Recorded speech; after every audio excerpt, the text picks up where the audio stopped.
Hi everyone, I'm Dr. Faisel Sayed, And I'm Dr. Dan McCarter. and you're listening to Faisel and Friends, where we believe access to primary care is a right, not a privilege. Today, we're talking to Dr. George Mansour, Chief Medical Officer of Quality at SafeTransitions MD, about chronic and acute care at home. Let's dive right in. Hey, Dr. Dan, how are you doing? Good. How are you, Faisel? I'm doing great. I'm so excited to have Dr. George Mansour with us. George, how are you doing? I'm good. How are you? I'm so glad that we got the time scheduled and coordinated. This is a topic I've been wanting to talk about now for quite some time, and it's just so great that you have gotten into this in the St. Louis area.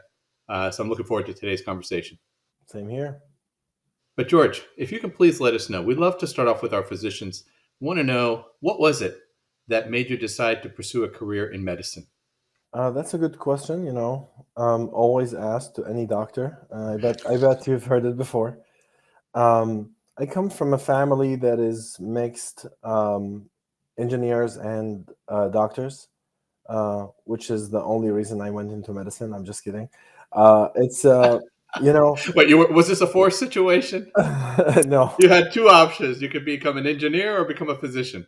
it wasn't forced, but to be honest with you, actually, that reminds me of a story.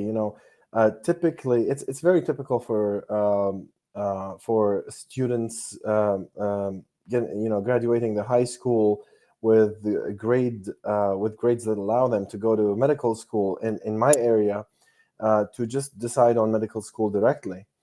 Um, I took my time. I would say that I caused some PTSD for my parents because they were everybody that got the grades that I got. It was an automatic, okay, go to medical school. I had the privilege to see medical doctors in my family, and I know this is basically a cliche for a lot of people, but I like to help people. It made sense, and thinking about it now, there are so many ways in medicine to help people, directly or indirectly, and you can actually be an engineer of medicine. Um, Sure, sure. so yeah, so I think that this is where some of my engineering abilities and my some of my mental properties basically in medicine come from is the engineer side of the family. Wow. And so while you were doing your rotations, you rotated with family members who are physicians as well? I did some work with a few family members. I have an uncle. My mother's uncle is in Germany, and he's a urologist, and he is the. I would say this probably. Not a lot of people know that, but he is the first to introduce me to visits because he used to go and visit nursing homes and homes, and as a visiting urologist in Germany. So I went when I was in the medical school. I went to rotate with him and see how the German system works. Um, and he introduced me to the visits, basically. Otherwise, prior to that, I have worked with, prior to medical school, basically, I have done limited amount of time with family members. Um, but it was always in the back of my mind, seeing my uncles who are physicians and hearing the stories and um, it grow on me basically hearing all of the stories and whatnot. Yeah, it's the stories that carry us through, especially those intimate stories with doctors and patients. But Germany, how did you end up in Germany? So my mother's uncle is a urologist there, and I grew up in Syria, on the Mediterranean. Yeah, I grew up in Syria and on the Mediterranean. My city is right on the Mediterranean, beautiful city. Name is Latakia. um, and this love of the sea and the water and the beaches basically lives with me, and that's why I envy you for living in Florida.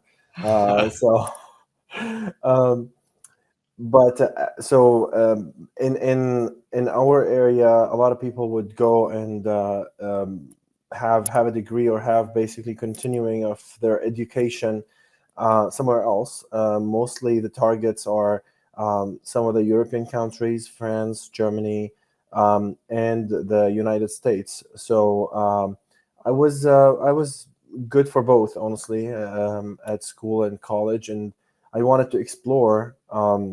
So that's how I ended up in Germany because it was easier. I had, it's closer, and I had cousins there. I had my uncle there, so I went Sure, initially sure. and explored the system there. I didn't like the language, and German people were a little tougher than I thought. So when I experienced the system here, I had my choice to come here, basically. Wow. And so, I mean, that's an incredible story. We've met at least one or two other physicians who've had these incredible backgrounds with being able to see other countries, other health systems, be around patients from different cultures and backgrounds, like living and experiencing what it's like um, in cultures that are not, our own. So, how did you make the way to the United States? So in 2010, I was about to graduate, and I had already experienced how the system works in Germany.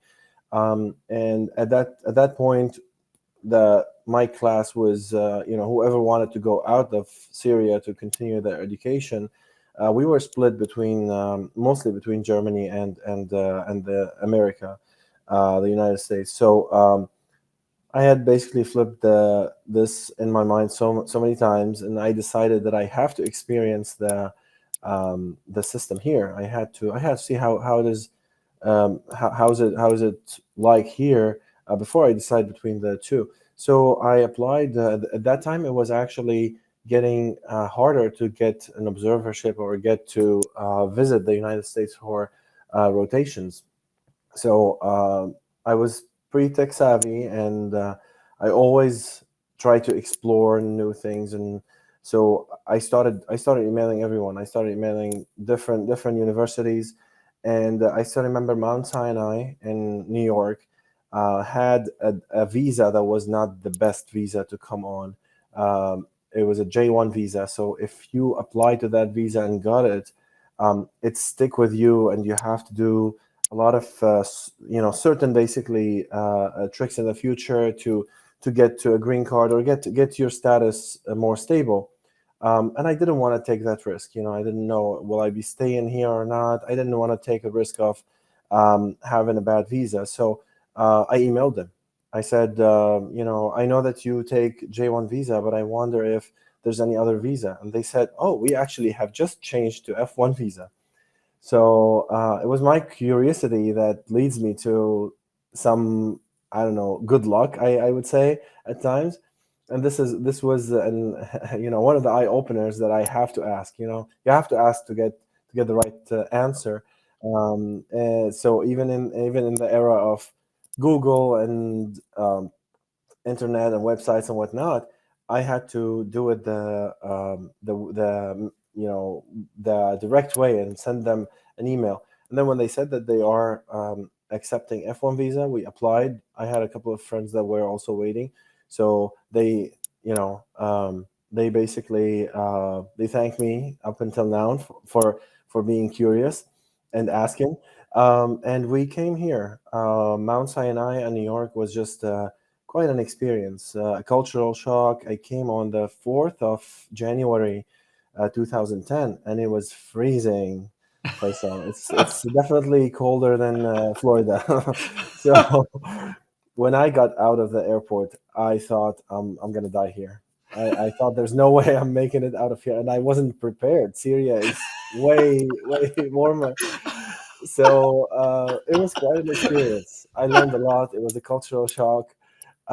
Enjoyed it. I enjoyed it a lot and learned a lot. And this is how I got also my good letters of recommendations, so I can apply for the residency. So it was an easy decision afterward. Honestly, I still owe New York. It was I have a piece of my heart there.